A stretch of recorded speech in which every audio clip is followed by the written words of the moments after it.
하나님의 말씀은 요한계시록 3장 19절입니다.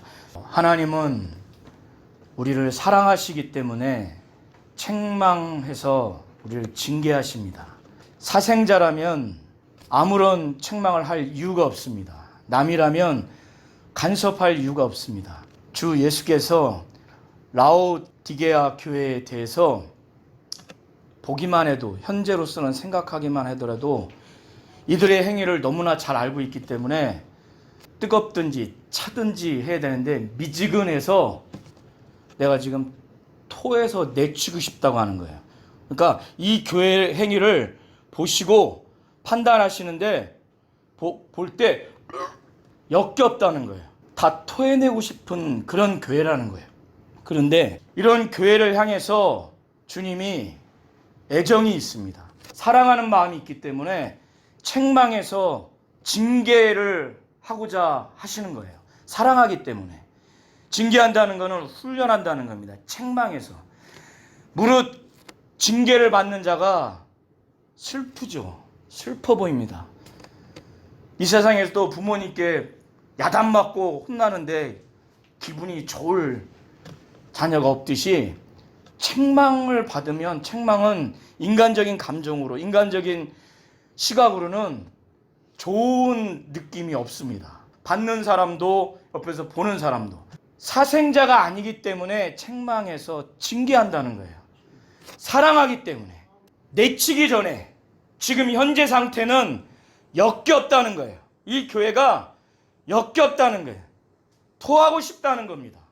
이들의 행위를 너무나 잘 알기 때문에 차든지 덥든지 둘 중에 하나를 해라. 미지근해서 내가 토해서 내치리라. 현재는 그렇다는 거예요. 부모님이 자녀가 공부 안 했을 때 공부를 확실히 하려면 하든가, 때려치려면 때려치든가, 이랬을 때 때려치기를 바라는 마음으로 그런 말씀을 하는 게 아니지 않습니까?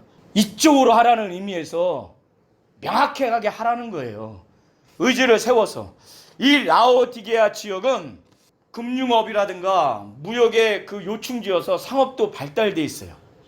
그런데 로마 제국의 식민지화 됐다면은 라오디게아 교회가 로마 교회에 충성한다는 것은, 뭔가 이 교회가 경제적으로 부유하다고 하는 것은 식민지 하에서, 그리고 로마 제국 하에서 이 교회가, 이 교인들이 좀 부유하다 하면 조금 정상적인 신앙생활을 하지 않으니까 이런 상태가 되겠죠. 예를 들면 우리나라 일제하에서 어떤 교회가 일본하고 친하다, 일본에 충성한다. 그리고 다른 교회는 다 핍박받아서 가난한데 일본하고 친하지가 않은데 수탈당하고 교회가 막 무너지고 목사가 잡혀가고 예배도 못 드린 상황인데, 어떤 특정 교회가 일본에 충성을 한다거나 뭔가 이 교회만은 핍박을 안 받고 부유하게 산다 그러면 이 신앙 자체가 좀 문제가 있다고 볼 수가 있겠죠. 우리나라 일제하에 만약 그런 교회가 있었다면. 이 라오디게아 교회가 지금 그런 상태예요. 이 교회가 로마에 충성을 합니다. 그리고 부유해요. 부유할 수가 없는 거예요. 이 당시에는 로마 제국에 내가 충성을 하거나 우상 숭배적 문화에 동화가 돼야만이 경제적인 이득을 얻을 수 있는 것이 이 당시의 상황이었어요. 우상 숭배적으로 동화돼야 경제적으로 이득을 얻을 수 있어요. 이 장에 보면은 서문학 교회는 본인들도 가난하다고 생각했어요. 그러나 예수님이 볼 때 실제로 부유한 자라고 이렇게 말씀한 거예요. 필라델비아 교회 같은 경우도 이들도 얻을 수 있는 그 경제적인 이득을 얻지 못한 교회예요. 그런데 사대교회는 이러한 두 교회와는 다르게 핍박도 안 받고 로마 제국에 충성하고, 그 다음에 우상 숭배적 동화의 그러한 모습을 갖추니까 부유한 그런 신앙생활을 하게 된 거예요.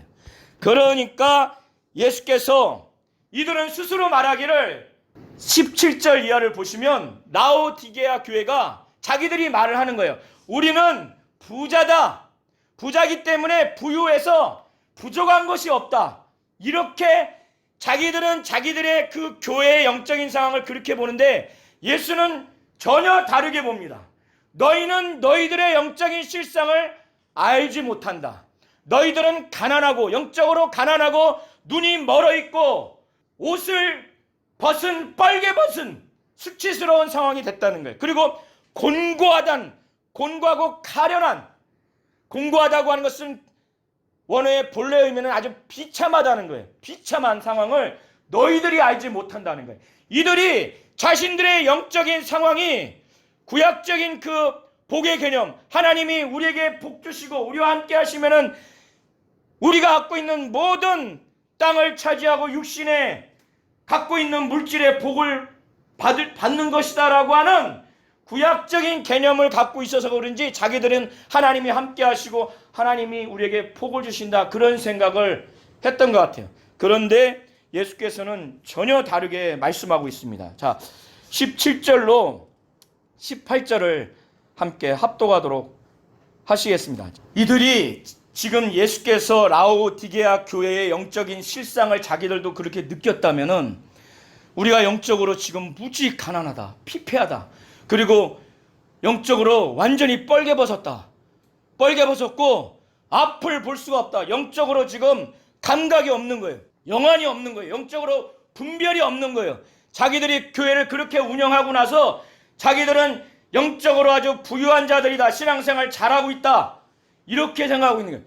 그러니까 예수께서 17절에 너희들이 가난한 것과 눈먼 것과 벌거벗은 것과 곤고한 것과 가련한 것을 너희들이 알지 못한다는 거예요. 알았더라면 자복하고 회개해서 더 하나님 뜻대로 정말 이기는 영적 생활을 하려고 막 몸부림치겠을 텐데, 자기들이 판단할 때는 우리는 영적으로 부유해, 부자야, 하나님이 우리에게 이렇게 물질의 복을 주셨어, 하나님이 우리와 함께 하시는 거야, 하나님이 우리를 사랑하셔, 이런 생각을 하니까 전혀 노력을 하지 않는 겁니다. 회개하지도 않는 거예요. 문제의식을 갖지도 않는 거예요. 그러니까 자기들이 바라보는 자기들의 영적 생활, 자기들이 바라보는 교회의 모습과 주님이 보는 그 문제의식과 주님이 바라보는 이 라오디게아 교회는 전혀 다른 거예요. 라오디게아 보면 이렇게 구역질 나는 교회라는 거예요. 주님이 피로 사신 교회인데 이 교회는 마귀도 아니고 예수 안 믿는 교회도 아닌데, 예수 믿은 교회도 주님이 볼 때 역겨운 교회가 될 수 있다는 거예요. 이들이 교회에서 예배를 안 드렸을까요? 기도를 안 했을까요? 헌금을 안 했을까요? 전도를 안 했을까요? 그런데 주님이 볼 때 나와 로마 제국과 양자택일을 하라는 거예요. 명확하게 하라는 거예요. 열심은 그 다음 문제예요. 명확하게 하라는 거예요. 차든지 접든지, 내가 우상 숭배적 동화 현상으로 서문학교회는 이렇지 않고 빌라델비아 교회도 이러지 않은데 너희 교회는 그렇다는 거예요. 지금 나와 로마 제국 앞에서 양자택일을 하라는 거예요. 뜨겁든지 내 앞에서 결단해서 뜨겁든지 차든지 대충 양쪽에 걸쳐서 핍박도 안 받고 잘 살고 예수도 믿고 싶고 전도도 하고 싶고, 이 당시 기준으로 해서 오늘날 부를 취득하는 그런 문화, 그런 환경과 방법이 아니라 이 당시에는 우상 숭배와 한 달이 걸쳐야 살았습니다. 길드 조직에 가입해야만 경제적인 이득을 얻을 수 있는 상황이기 때문에 걸친 거예요. 그러니까 예수도 믿고 싶고 배교하면 어렵다는 거 알고 있고, 그런데 먹고는 살고 싶고, 그러니까 덥든지 차든지 하라는 거예요. 그러면서 예수께서 너 영적으로 벌거벗은 거 흰옷을 사서 빨리 입어라. 이 흰옷은 지난번에도 말씀드린 것처럼 사도행 3장 4절에 보면은, 또 계시록 7장 13절 14절과 계시록 6장 11절을 종합적으로 보면 예수의 그 피로 깨끗함을 받고 그 환난, 예수의 그 믿음을 증거하다가 그 핍박을 능히 견딜 수 있는 아주 정결한 신앙생활을 하는 자들에게 주어지는 게 흰옷이에요. 그거를 빨리 입으라는 거예요. 영적으로 지금 그 수치를 면하라는 겁니다. 이들이 안약을 사서 바르라는 거예요. 빨리 눈에 보이도록. 그래서 영감이 있고 영력 있고 영안이 있고 영을 분별하는 자와 그렇지 않는 자는 벌써 대화가 안 되는 겁니다. 안 보이는데, 안 느껴지는데, 분별이 안 되는데. 그리고 내게서 18절 보면은 내게서 불로 연단한 금을 사서 너 찌질하게 가난하니까, 영적으로 가난하니까 부자가 되라는 거예요. 베드로전서 1장 7절에 보면은 우리의 이 믿음을 그 불로써 그 단련한 정금보다 더 귀한 믿음이 되기를 주님은 원하시는 겁니다. 그런 믿음을 가져서 영적으로 부자가 되라고 지금 17절과 18절에 이렇게 말씀하고 있는 겁니다. 왜 주님이 토하고 싶은 교회냐? 왜 이렇게 역겨운 교회냐? 자기 자신에 대해서 자만하고 교만한 거예요. 자기가 판단하고 하나님의 뜻을 분별하고 순종하려고 하지 아니하고, 그러니까 문제의식을 느끼지 못하니까 회개도 안 되고 개선도 안 되는 겁니다. 주님은 그러니까 차든지 덥든지 미지근한지 아무것도 느끼지를 못하는 거예요. 자기가 지금 가는 것이 정로다, 하나님이 우리에게 축복해 주신 거고 하나님이 우리와 함께 하시고 우리를 사랑하신다, 이렇게 생각하는데 무슨 발전이 있겠어요. 그러나 주님은 전혀 다르게 본다는 겁니다. 그래서 19절에 물은 내가 사랑하는 자를 책망하여 징계하노니 그러므로 열심을 내라, 회개하라는 겁니다. 무조건 열심 내라고 하는 것이 아니라 양자택일을 하는 거예요. 차든지 덥든지 로마 제국과 주 예수와 사이에 양자택일을 하라는 겁니다. 이렇게 하지 않으니까 라오디게아 교회가 역겨운 교회, 토하고 싶은 교회가 된다는 거예요. 그러나 지금은 그렇지만은 만약에 변화되지 않으면 내가 토해버리겠지만은 회개하라는 거예요. 열심을 내라는 거예요.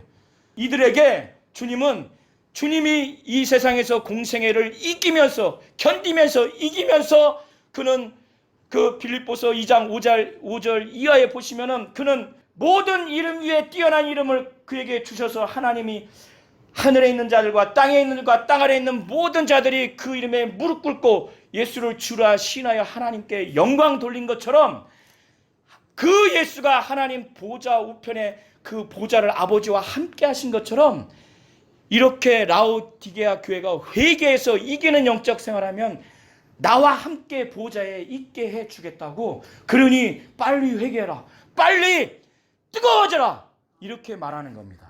이 시간 같이 기도할 때 저와 우리 모든 성도님들이 정말 주님이 우리를 사랑하시기 때문에 우리를 책망해서 징계하시는 겁니다. 그때 우리를 바라보는 모습이 정답이 아닐 수가 있습니다. 우리가 바라보는 우리 예배당의 모습, 우리 목장의 모습, 가정의 모습, 우리 교회의 모습이 100% 맞지 않을 수가 있습니다. 주님이 우리 가정을, 우리 목장과 예배당을, 우리 교회를 어떻게 바라보시느냐? 만일 라오디게아 교회처럼 여기신다면 우리가 좌절하고 낙심할 게 아니라 우리를 사랑하시는구나, 책망해서 우리를 징계하시는구나, 그럼 빨리 뜨거워지고 빨리 열심을 내서 정말 회개해서 주님이 우리에게 주시고자 하는 그 보좌에 주님이 우리와 함께 하시겠다고, 우리 교회가 함께 하시겠다고 하면은 얼마나 기대하시는 거예요. 정죄하려고 하는 게 아닙니다.